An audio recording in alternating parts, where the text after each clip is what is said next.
Cari telespettatori, ben ritornati con noi, con il nostro ospite in studio, e apriremo uno spaccato sulla città di Venezia.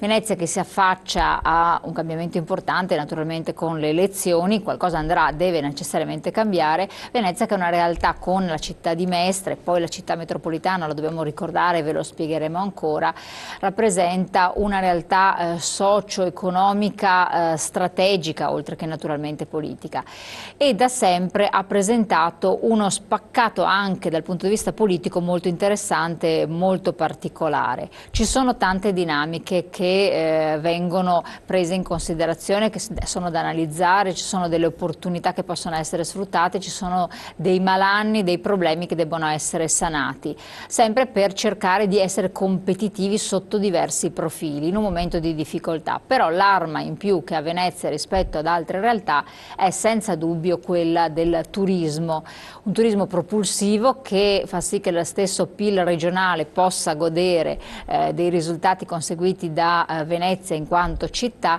però ciò non toglie che Venezia subisca anche delle ripercussioni da questo, quindi sono dei flussi che devono essere saper governati, devono essere in qualche modo anche vissuti con consapevolezza. E allora noi abbiamo chi si candida per cercare di amministrare questa realtà estremamente complessa e non facile, con un passato anche alquanto turbolento. Qui con noi Nicola Pellicani, di professione giornalista, della famosa Fondazione Pellicani, per intenderci, che ha fatto studi sulla città di Venezia, sulla realtà metropolitana, proiezioni, ha fatto delle indagini, ha aperto discussioni politiche, socio-economiche, insomma avete fatto un po' di tutto, quindi mestrino di nascita ma veneziano metropolitano d'adozione, che ha deciso di dire: perché no, mi candido, provo a vedere se questa sfida può essere interessante, può portare qualcosa di utile per questa città, questo agglomerato enorme e variopinto, e decide quindi di affrontare certe questioni, certe problematiche. A me è interessato invitarla qui in trasmissione proprio perché gli stimoli che lei dà sono tanti, i punti che voi analizzate sono diversi e lo fate con una cognizione di causa, cioè da parte di chi tanto tempo ha analizzato il territorio. E quindi vediamo un po' di capire innanzitutto chi le sta alle spalle, quello che lei ha creato, la creatura, e quindi la Fondazione Pellicani, che cosa ha fatto finora, e poi da qua come nasce la sua idea. Benissimo, grazie intanto dell'invito. E io, come diceva, appunto ho un percorso, arrivo alla politica da un percorso esterno ai partiti, non ho tessera di partito e faccio il giornalista da 25 anni, sono capocronista della Nuova Venezia, attualmente in aspettativa in questa fase, e da quasi 10 sono animatore della fondazione che porta il nome di mio padre, che lei ricordava prima. Una fondazione impegnata, che ha il suo centro, al centro dell'attenzione la città di Venezia e di Mestre, e che è impegnata ad esaminare attraverso studi, confronti pubblici, le trasformazioni urbane della città contemporanea da un lato e la ricostruzione dei momenti più significativi della vita politica e amministrativa del dopoguerra a oggi. Quindi la città è sempre stato, come dire, al centro dei miei interessi, sia professionalmente, avendo seguito sempre i problemi di Venezia e di Mestre da giornalista, e sia negli ultimi 10 attraverso la fondazione. E non avrei mai concepito un impegno in politica se non avessi avuto al centro la città, cioè perché non sarei stato interessato ad entrare in politica o in un contesto diverso, in un ambito diverso da quello della città. Ecco. Questa è la mia, come dire, il mio punto di partenza, la mia formazione, quindi è la dimostrazione anche che in un momento in cui i partiti politici attraversano dei momenti di difficoltà, di crisi, all'impegno civile si può arrivare anche attraverso altri binari, altri canali. Ecco. Ma quello che mi colpisce, cioè, capire anche quello che lei ha assistito, perché la Fondazione Pellicani è un angolo di visuale privilegiato proprio per conoscere uno spaccato della realtà e vedere anche un percorso che è stato fatto. Quali sono le tappe che lei reputa importantissime che Venezia ha fatto e quali invece quelle che voi vi aspettavate facesse ma non sono state realizzate?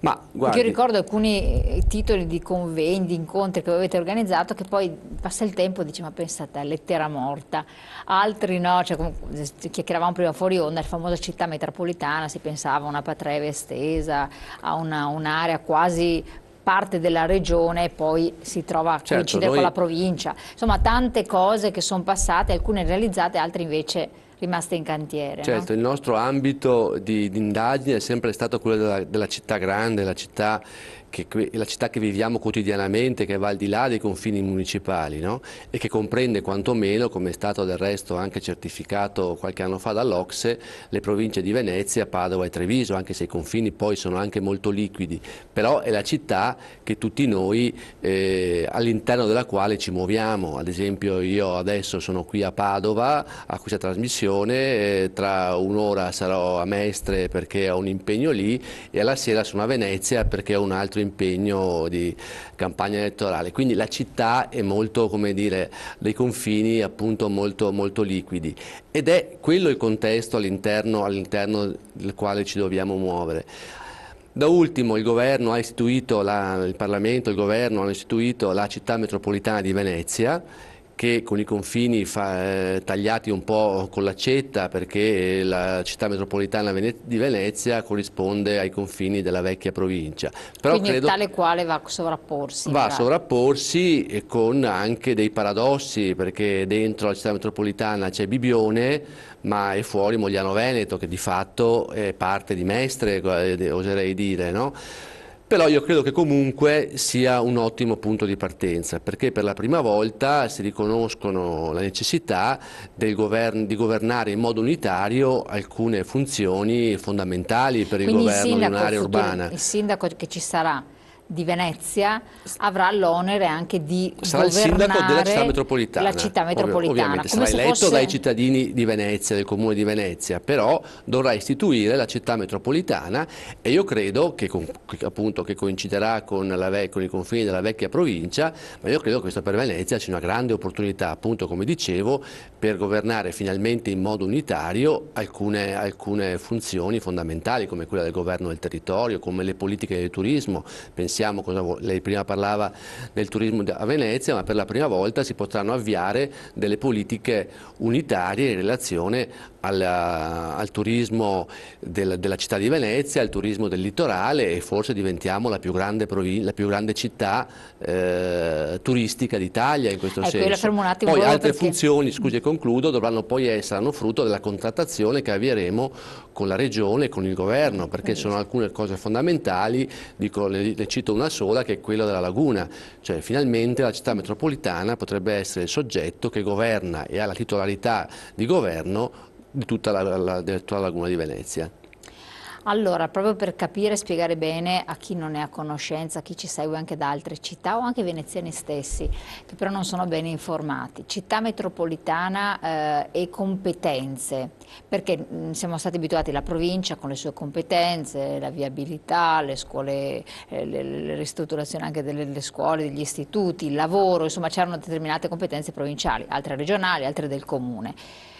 Che competenze potrà avere quindi il sindaco di Venezia come reggente, sindaco della città metropolitana, per poter attuare anche certi interventi e che disponibilità economica potrà avere?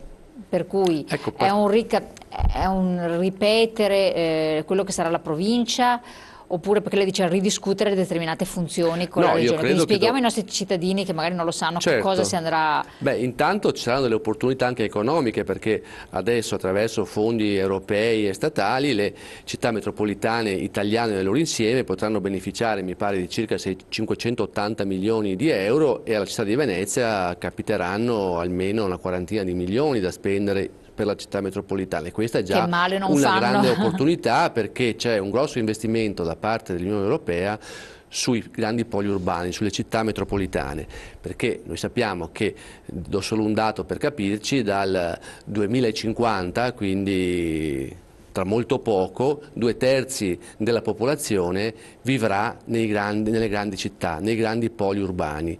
E quindi noi dobbiamo attrezzarci anche alle grandi sfide, sia in competizione con le altre città italiane, ma soprattutto dobbiamo immedesimarsi nel quadrante europeo, perché questa è la dimensione sulla quale quantomeno una città come Venezia deve guardare e deve tornare appunto ad aspirare a svolgere il ruolo che le compete da grande città che viene da una tradizione millenaria e che purtroppo negli ultimi tempi vive un momento di grande difficoltà, non dobbiamo nascondercelo per quello che è successo con le vicende del Mose, anche se la città, intesa come amministrazione comunale, ha ben poco a che vedere con lo scandalo del Mose, però ne è stata colpita profondamente e soprattutto i cittadini ne vengono fuori profondamente feriti, avviliti, direi umiliati, proprio, esatto, direi umiliati da questo. No? Forse da non questo. se l'aspettavano. Anche se quello che è successo io lo chiamo frutto un po' del quadrilatero magico che ha governato su Venezia in questi decenni e che è costituito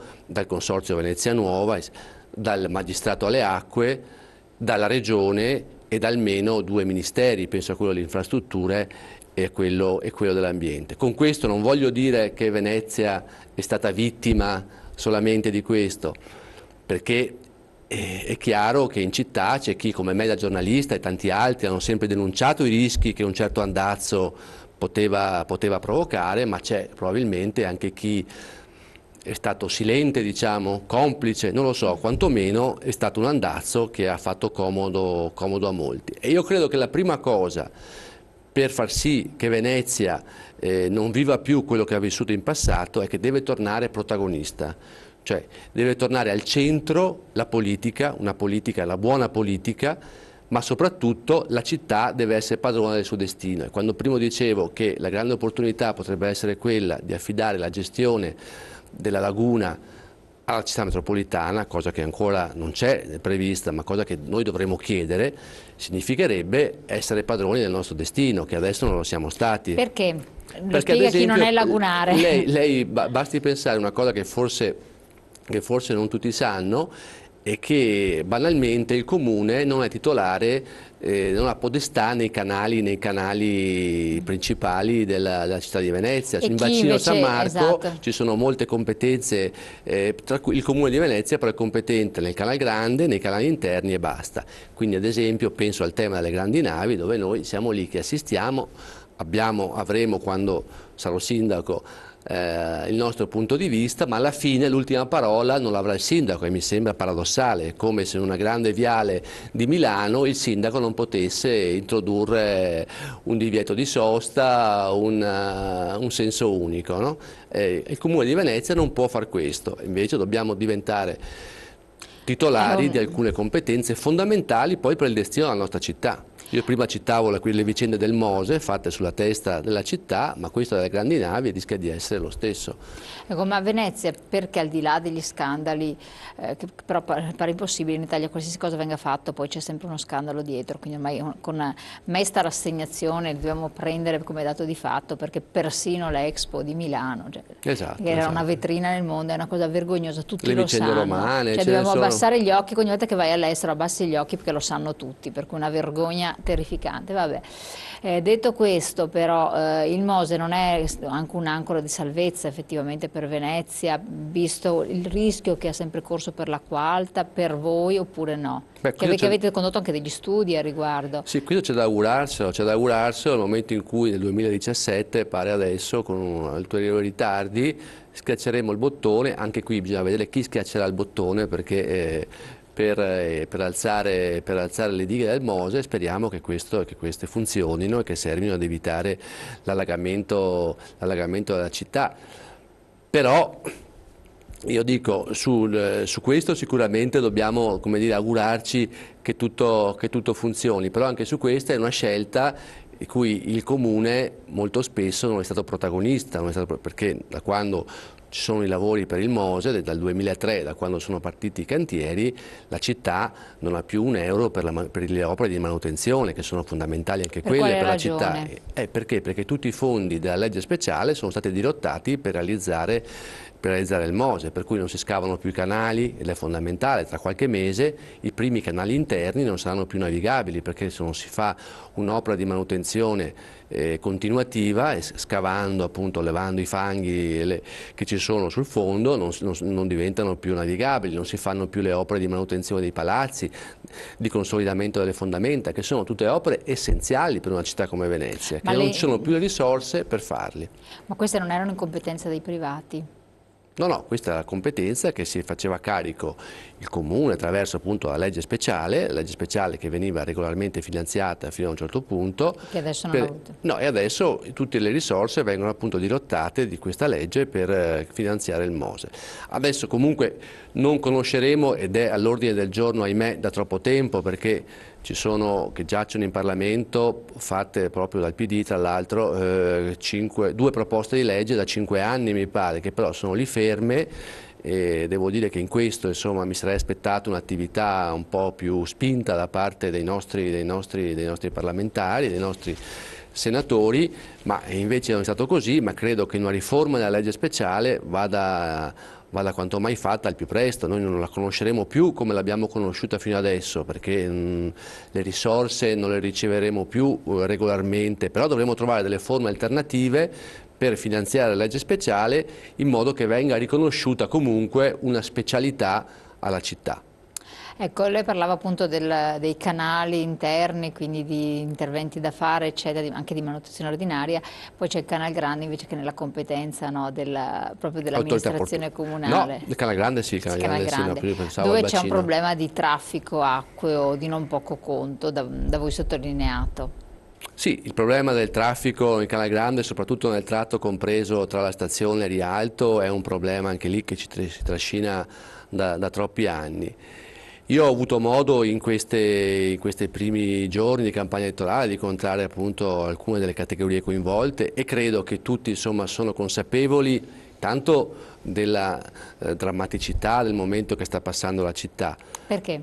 Beh, no, quello non solo in relazione al traffico, ma in relazione appunto all'assenza di un comune eletto, di un sindaco eletto, l'assenza di risorse e poi appunto questa cappa che comunque ancora abbiamo derivata da quello che è successo con lo scandalo del giugno scorso. Sono consapevoli di questo, ma sono anche molto interessati ad affrontare seriamente i problemi che li riguardano. Nel caso del traffico acqueo, io credo che i soggetti coinvolti, e quindi mi riferisco al trasporto pubblico che aveva sempre la precedenza, al trasporto di merci per l'approvvigionamento quotidiano della città e poi al trasporto privato turistico e a quello che comprende sia i taxi e sia anche tutto il servizio che fanno le gondole per i turisti. Io credo che siano tutti molto responsabilizzati e consapevoli e chiedono che siano introdotte poche regole ma chiare, ma soprattutto io dico che vengano fatti i controlli da parte dell'amministrazione comunale, che adesso non vengono fatti. Quindi poche regole chiare e controlli sicuri da parte dei vigili urbani. Quindi questo sarebbe sufficiente per dirimere un po' la questione che si è venuta a creare anche per alcuni incidenti, per un traffico che diventa pesante lungo il Canal Grande? Certo, cioè, stabilendo quella gerarchia che le dicevo prima, quindi precedenza ai servizi pubblici, approvvigionamento della città e poi il traffico privato ad uso turistico, dobbiamo trovare 3-4 regole che accontentino tutti e poi soprattutto, una volta stabilite queste 3-4 regole, controlli severi da parte dell'amministrazione comunale che attualmente non vengono fatte. Non vengono fatte per l'assenza di una figura chiave come sindaco, però di fatto c'è un'amministrazione. No, non è solamente per l'assenza di un sindaco, comunque questo contribuisce perché manca, come dire, l'autorità competente poi a stabilire queste regole, ma i controlli elettronici non vengono fatti perché c'è un ricorso che pende sull'utilizzo dei GPS e che invece io credo che debbano essere però lì non credo utilizzati. Che c'entri l'amministrazione, cioè lì a un certo punto questo ricorso pende. Il ricorso pende, bisogna aspettare, insomma, però insomma, da troppo tempo se ne parla, capisci? Perché è da anni che si parla dell'introduzione di questo sistema e adesso sono le stesse categorie a sollecitarlo, perché una volta stabilite le regole chi sgarra pagherà multe e sanzioni salate e dopodiché un po' alla volta sono certo che si riuscirà a riportare un minimo di equilibrio e di ordine nel traffico del Canal Grande. Perfetto, torniamo insieme tra pochissimi secondi con il nostro ospite, quindi pubblicità.